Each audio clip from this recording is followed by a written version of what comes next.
Hey guys. तो just अभी मेरा S B I P O mains का पेपर ख़त्म हुआ है। आप लोगों में से भी बहुत लोगों ने एग्ज़ाम दिया होगा। तो दोस्तों मैं अपना सेल्फ गिवन एनालिसिस देने जा रहा हूँ। देखिए, रीजनिंग में मैंने 17 अटेम्प्ट करे। उन 17 में से एक क्रिटिकल रीजनिंग का क्वेश्चन था जो कि मैं कभी श्योर नहीं होता हूँ वो सही भी हो सकता है और नहीं भी। साथ में दोस्तों मैं अगर बात करूँ इनपुट आउटपुट की, तो इनपुट आउटपुट जिन लोगों ने भी थोड़ा सा टाइम दिया उसमें तो कैच हो गया था लॉजिक। तो 6 से 7 मिनट या 10 मिनट के आसपास पूरे का पूरा उसका सेटअप भी बन गया था, जिससे 5 क्वेश्चन आए थे और वो क्वाइट डुएबल था। उसके बाद दोस्तों एक आया था उसमें डायरेक्शन सेंस। देखिए, डायरेक्शन सेंस दिखने में काफ़ी टफ टाइप का लग रहा था कि हाँ 6 लोग हैं, कुछ लोग ऊपर जाएंगे कुछ लोग नीचे जाएंगे, बट फिर से वो क्वाइट डुएबल था। अगर पूरा डायग्राम एक बार किसी को समझ में आ गया कि ये इसके साउथ में है ये उसके नॉर्थ में है, तो वो क्वेश्चन बन सकता था। अगर आपने क्लियरली उसको बनाया होता तो हाँ, जो डायरेक्शन सेंस था वो भी डुएबल था दोस्तों उसमें। मैंने पजल्स इस बार ज़्यादा नहीं टच कर पाया। साथ ही में इसके बाद मैंने सिलॉग्स बनाए, जो कोडेड सिलॉग्स आए थे, 2 से 3 कोडेड सिलॉग्स आए थे। और साथ में जो ब्लड रिलेशन था, फिर से ब्लड रिलेशन तो एक इजी कैटेगरी में माना जाता है। तो ये पूरा मेरा सेट था। साथ ही में मैंने एक रीजनिंग में एक पजल आधी बन गई थी, जो उसके हिसाब से कुछ आंसर्स मार्क करे, जो कि मुझे पता चल गया था ये सही है। मैंने 2 आंसर्स मार्क करे जो मैं 100% श्योर था।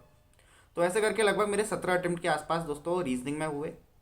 मैथ्स की बात करूँ तो maths I B P S P O mains जैसा ही था, टफ था, लेकिन अगर टेम्परामेंट अच्छा हो तो बन सकता था। देखिए, डी आई बनाना भी बहुत ज़रूरी नहीं था। इस बार एक ऐसी ऐसी shift I S B I P O mains में, जिसमें ज़रूरी नहीं कि आप डी आई बनाओ, ज़रूरी नहीं कि आप अर्थमेटिक बनाओ। क्वाड्रेटिक इक्वेशन के हिसाब से बहुत सारे क्वेश्चन आए थे। 6 से 7 क्वेश्चन आए थे क्वाड्रेटिक इक्वेशंस के। क्वाइट उसमें कुछ लॉजिक था, उसमें अल्फ़ा प्लस बीटा और addition of root, sum of roots और प्रोडक्ट ऑफ रूट के ऊपर जो क्वेश्चंस थे उसके अकॉर्डिंग वो बन गया था। तो दोस्तों उसमें मेरे 10 अटेम्प्ट हुए क्वांट्स में। क्वांट की बात बताऊं मैं, अगर इंग्लिश इंग्लिश में 5 क्वेश्चन इस बार बिल्कुल ही अलग जैसे आ गए थे, एरर, जो कि बहुत not it was not doable, they were not doable. तो आपको पता है कि वो टफ आया था। तो उसको छोड़कर बाकी की जो 35 में से जो 30 क्वेश्चन थे, उसमें से उन 30 क्वेश्चनों में से अगर मैं अपनी ठीक ठाक एक्यूरेसी भी रखूँ तो मैंने करे तो 30 हैं। एक्यूरेसी लगभग ठीक है, बहुत टफ भी नहीं था बहुत ईजी भी नहीं था। मैं एस बी आई की बात बताऊँ तो टफ नहीं, ईजी नहीं था।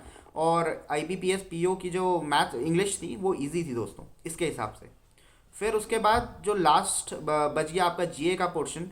जीए तो आप दोस्तों कितनी भी पढ़ लो वो डीप पूछेगा ही पूछेगा। S B I P O main से तो एक्सपेक्टेड था कि ये चीज़ टफ ही आएगी। और ये कुछ टफ इसलिए आ गई क्योंकि इसमें नंबर्स पूछे गए थे कि कितना परसेंट ग्रो करा है, कितना परसेंट कम हुआ है, अभी ये वैल्यू कितनी चल रही है। तो इस हिसाब से ये क्वेश्चंस काफ़ी जीए के पोर्शन को टफ बनाया था। साथ ही उसके बाद 50 मार्क्स का डिस्क्रिप्टिव, जो कि बहुत इंपॉर्टेंट होता है S B I P O mains के लिए, क्योंकि वो तो 50 मार्क्स का है और यहाँ से मार्क्स स्कोरिंग है। तो अगर आप लोगों ने ईजिली उसको लिख दिया होगा तो कोई सेक्शनल कट ऑफ तो है नहीं, तो आपके पास एक अच्छी चांस है। लास्ट ईयर की कट ऑफ 94 के आसपास रही थी दोस्तों। इस बार कट ऑफ क्या पता थोड़ी सी कम रेंज पे दिखे, उसके बारे में मैं पूरा डिस्कस करने के बाद ही बता पाऊंगा। अभी मैं उसके बारे में नहीं बताऊंगा एक्सपेक्टेड कट ऑफ के बारे में।